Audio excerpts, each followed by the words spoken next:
In today's video, we are going to be talking about kiddos who are scared to try new things. We've got anxious little ones, medium-sized ones, teenagers that are just really struggling with approaching things that cause them a lot of anxiety. So in this video, we're going to talk about 3 simple steps you can take to move your children towards the goals of trying something that's new for them. Maybe it's a new sport, going on a vacation, going to a new school, something that's really overwhelming and they're just not sure about it. And I'm also going to talk about one of the biggest mistakes of parents with anxious kids, what they do and what to do instead. So, the first thing we need to know about anxiety surrounding novelty, new things, things that kids don't want to approach, is understanding that from an evolutionary perspective, how we've developed as a species, that choosing the unknown is risk. If we think about it, thousands and hundreds of thousands of years ago, we were living outdoors and there were risks inherently involved in that. If we veered off of the normal path when we were hunting, we might come across quicksand or a bog. If we ate a plant that we didn't know what it was, it could poison us and kill us. We didn't have seat belts and cell phones and antibacterial soap. We didn't have these things. So it makes a lot of sense when kiddos come across a new food they don't want to try. You introduce a new person in their life.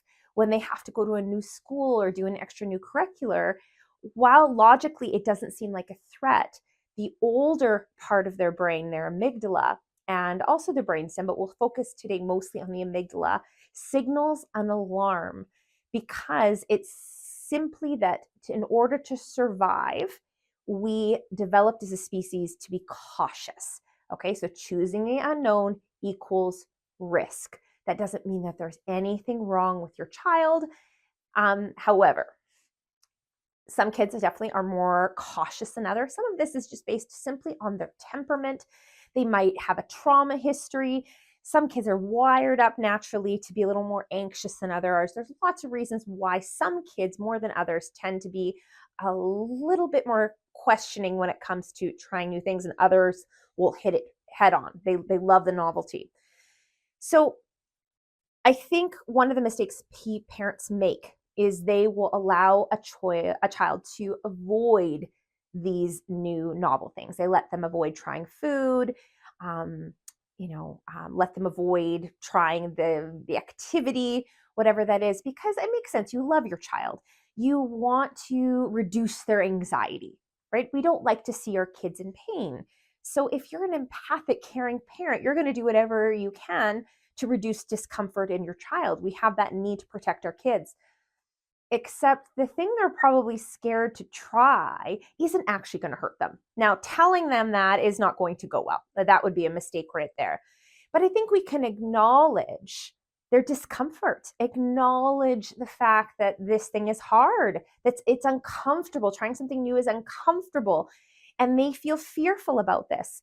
We don't want to minimize it and discard the fact that they have those feelings in their body.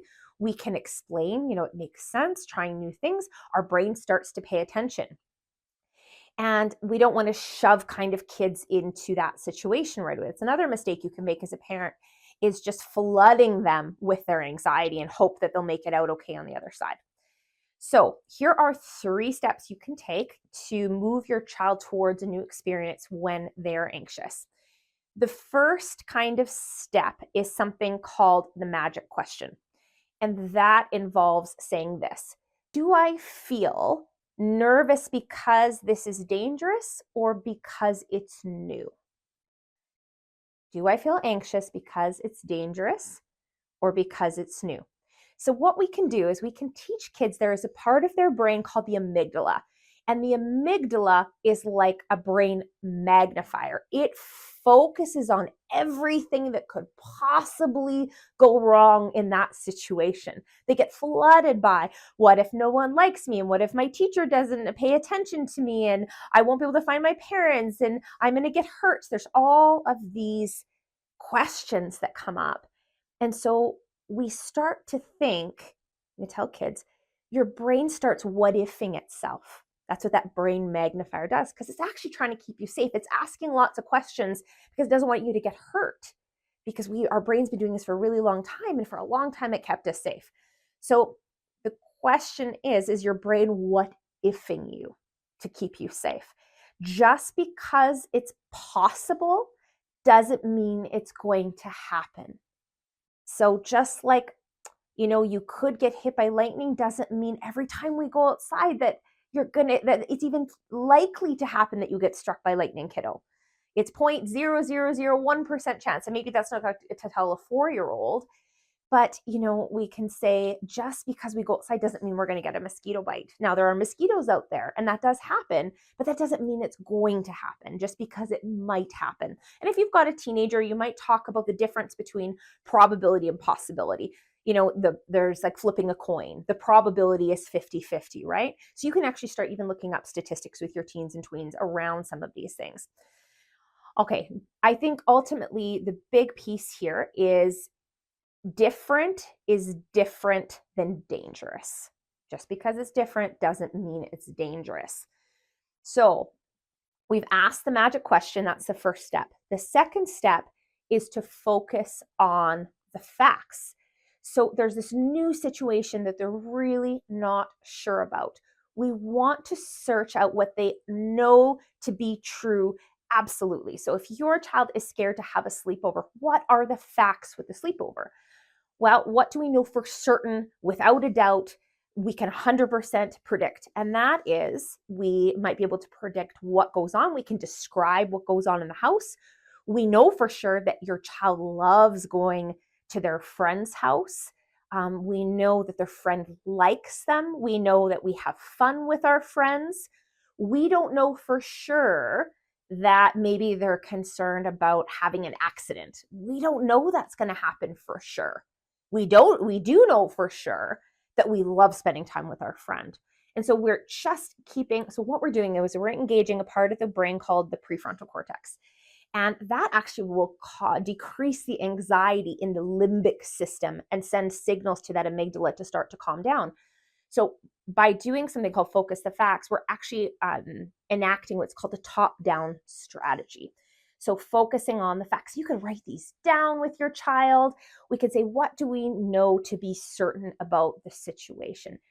And I think what's important to know is big bad things probably aren't going to happen, not highly likely. Small bad things are manageable. That can be kind of a mantra we have. Big things, bad things aren't likely, okay? Small bad things are manageable. We could handle that thing. So for instance, if your child was worried about having an accident, how would we manage that? Well, we could manage that with bringing them an extra set of PJs, right? Maybe that if the child's comfortable, we could let the other parent know, and they could have a secret code, like a secret signal to tell that other parent if they've done that, so their friend won't find out. So I think that is a big point, is ensuring that we kind of will focus on the facts, and then we can always make a plan for the small bad things that might happen. The brain loves to have a plan. So that was step 2, was focus on the facts. First was the magic question. 2 was focus on the facts. Number 3, what we're going to do is practice being brave. Now, this means one of 2 things. So the first part is, kids need practice using their brave muscle. And most kids assume that brave means they don't feel scared. And honestly, what brave really means is we feel fear, we feel worried, and we do the thing anyway. So our brain needs practice understanding that the bad things aren't going to happen, and it will get more and more brave. So what you can do is the key to success with this step is how consistently you do this with a child.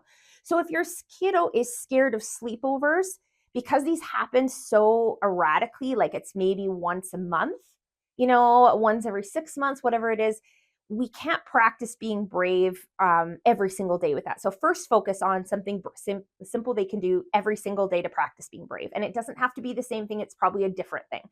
So maybe we practice being brave with trying a new food.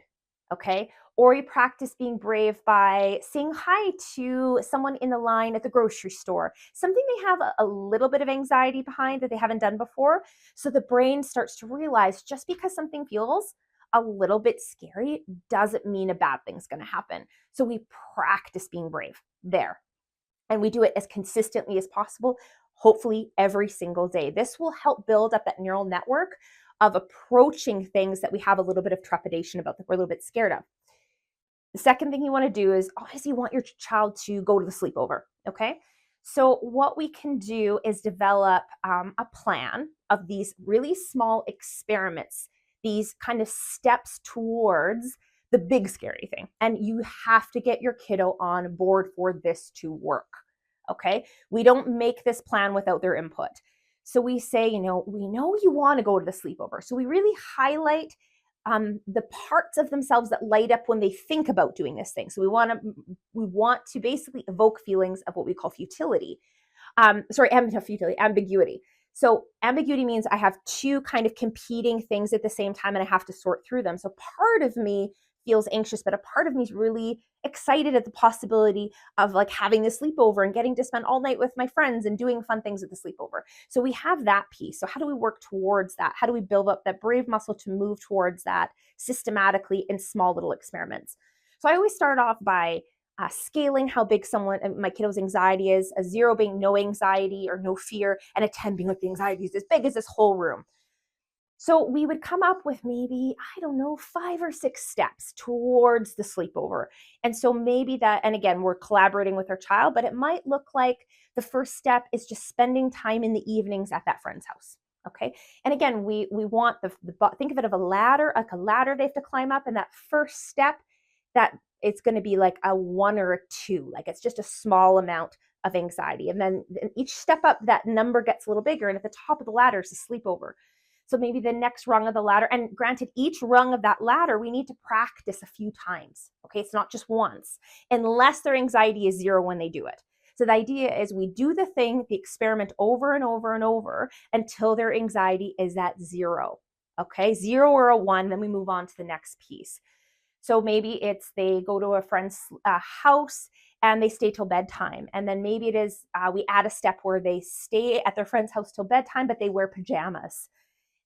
So we could start off, even the first rung, maybe it's just going to the friend's house, then it's till lunchtime, then it's till dinner time, and then it's till dinner time in there, till bedtime, and then bedtime, the jammies. And each step's going to be a little higher number. So we're moving them towards. Now this way of doing it takes a little longer, and you have to be prepared to do some work as a parent, but it's very much worth the effort. In psychology, we call this successive approximation. So it's a type of a way we treat therapy. We treat kids in therapy. But I think even just getting to that first part of the being brave, teaching kids what brave means, that it doesn't mean you don't have anxiety, and then practicing their brave muscle in other situations so they start to realize that new things aren't so bad. Now, if you really love these three pieces, the magic question, focus on the facts, and practice being brave, these actually come from Dr. Dawn Huebner. Dr. Dawn Huebner has a whole series of anxiety books for kids. And the one I'm talking about comes from her Mighty Fear series, and it's Fears of Trying New Things. So you're going to see this book pop up. And this is a book I highly recommend. If you're going to implement these steps, have your child read this book with you. You can buy this book on Amazon through her publisher. You can get the e-version of it, or you can also obviously go on, and get the physical version, which kids often like, or you can buy the whole series. I know my business partner, Tammy, who's also a child psychologist, has a kiddo who struggles with big feelings, and her kids have been so receptive to Dawn Huebner's books. So I hope this helps you by implementing these 3 steps. We don't want to let kids avoid hard things. This just reinforces that that the fear they have leads to danger, that it's as bad as, it's as dangerous as they think it is. We want them to learn that new things don't necessarily mean danger, okay? And it's okay for them to have this anxiety is also a key part. If you want to learn more about anxiety and how to work with anxiety, you'll see we have a course that I have. It's a very extensive course on childhood anxiety, Childhood Anxiety Helping Children Heal. There is a link in the description of this video, and you can also see the product that has been tagged in this YouTube video as well. So thank you, and you can check out this channel and subscribe for more tips on anxiety in kids.